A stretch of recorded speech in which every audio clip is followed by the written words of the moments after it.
Curahan saya untuk Bapak Presiden Republik Indonesia. Sebelum berakhirnya nyawa saya di dunia ini, karena banyaknya tekanan intimidasi. Ya Pak, saya harap Bapak Presiden dan Kapolri membenahi undang-undang, pasal-pasal tentang hukum di negara ini. Itu satu. Tegakkanlah Pancasila itu dengan kokoh, dengan teguh, Pak. Pertama, ketuhanan yang Maha Esa. Apabila pejabat-pejabat itu, para hukum itu memiliki Tuhan, saya harap mereka punya Tuhan, karena sumpah mereka itu mengatasnamakan Allah. Allah itu tidak bisa dibohongi. Allah itu tidak bisa dibohongi. Kedua, jangan di atas uang sumpahnya seorang para pejabat, para penegak hukum itu di atas uang. Saya butuh keadilan di negara ini. Hukum itu seakan-akan menyayat saya.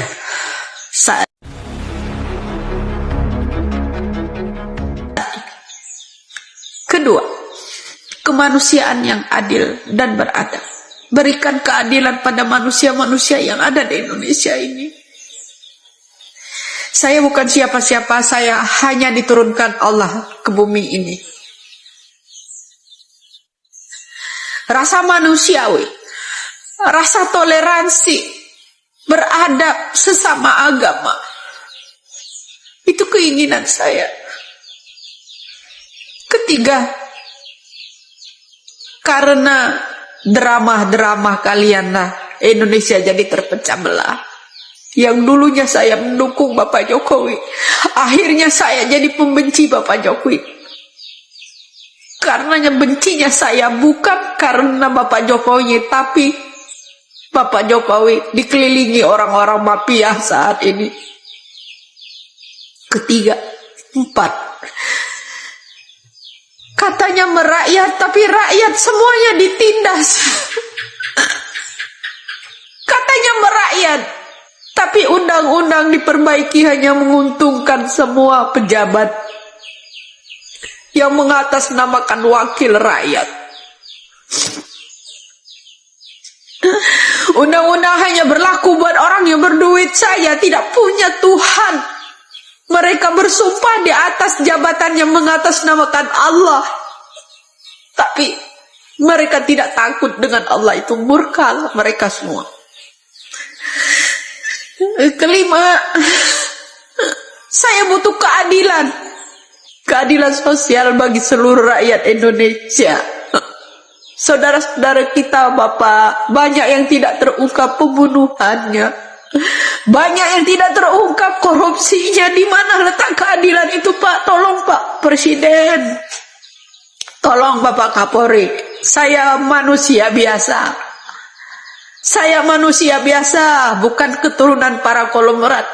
Tapi saya butuh keadilan, terutama orang-orang yang udah dijadikan tersangka yang tidak bersalah.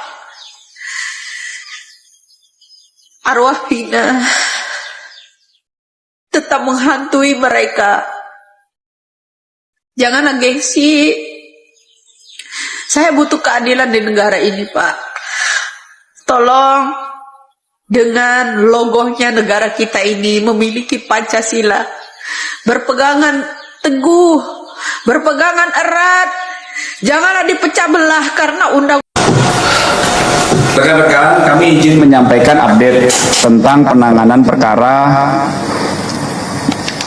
dugaan tindak pidana pencemaran nama baik dan atau fitnah dan atau manipulasi penciptaan, perubahan, pengerusakan informasi elektronik yang dianggap seolah-olah data yang otentik dan atau mengubah, mengurangi, melakukan transmisi, merusak, memindahkan, menyembunyikan suatu informasi elektronik milik orang lain Ini bunyi pasal ya. Dan atau pencemaran nama baik dalam bentuk informasi elektronik sebagaimana diatur di pasal 310 KUHP dan atau pasal 311 KUHP dan atau pasal 35 Yunto 51 ayat 1 Undang-Undang Nomor 11 2008 tentang ITE yang sudah dirubah akhirnya menjadi Undang-Undang Nomor 1 2024, yang itu merupakan perubahan kedua ya. Jadi perlu kami sampaikan rekan-rekan bahwa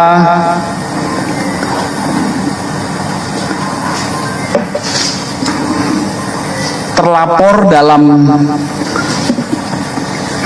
kasus yang dilaporkannya adalah dalam penyelidikan. Kemudian pelapornya adalah saudara JW. Kemudian kronologis perkara yang dilaporkan,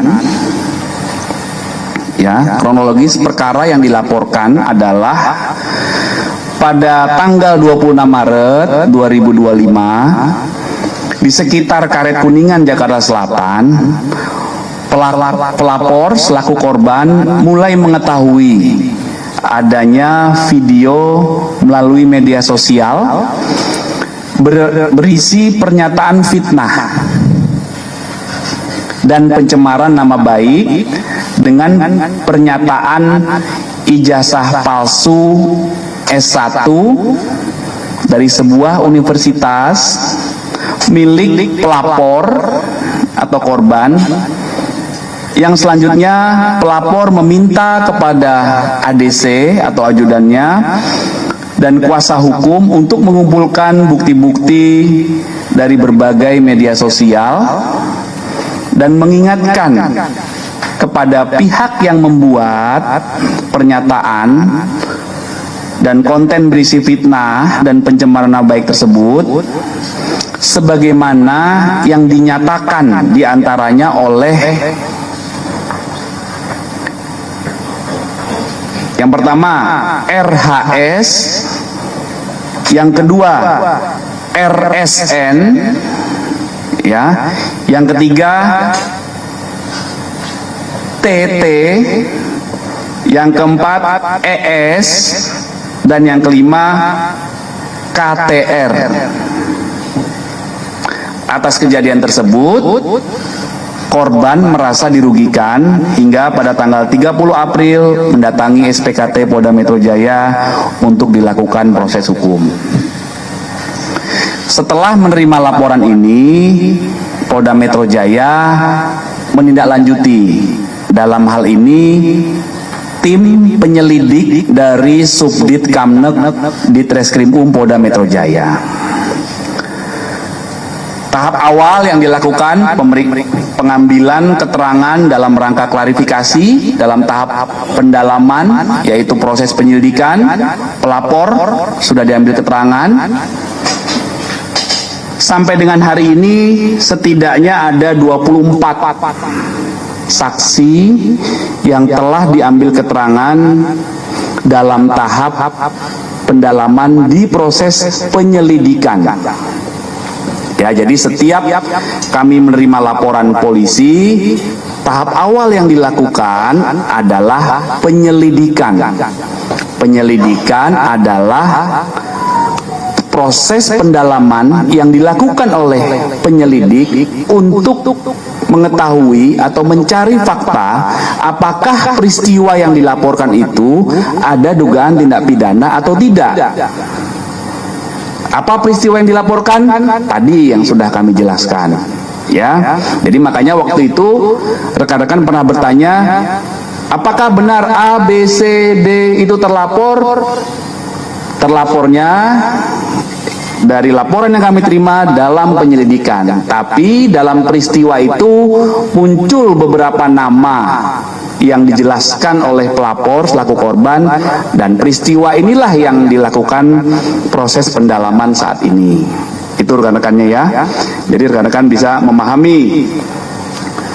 Kemudian saat membuat laporan hingga saat ini ada beberapa barang bukti yang sudah diterima oleh penyelidik, antara lain ada satu buah flash disk berisikan 24 link video YouTube dan konten pada media sosial X, ya.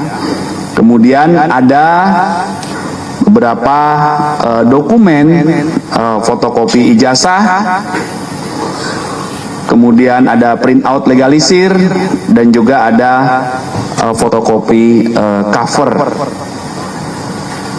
dari skripsi dan lembar pengesahan. Nah, ini masih terus dilakukan pendalaman. Kemudian update hari ini menjawab pertanyaan beberapa media 2 hari terakhir, ya. Kemarin hari Rabu kami tegaskan bahwa terjadwal ada 4 saksi yang terjadwal oleh tim penyelidik untuk diambil keterangannya. Yang pertama saudara AS itu tidak hadir. Yang kedua saudara RF itu hadir kemarin, ya, hari Rabu. Kemudian saudara MBS itu hadir. Kemudian saudara KTR, ini laki-laki atau perempuan, ya, KTR ini, atau KTR, ya, saya tidak menjelaskan saudara, maaf. KTR ini hadir kemarin hari Rabu, ya. Kemudian untuk hari ini, hari Kamis tanggal 15 Mei 2025,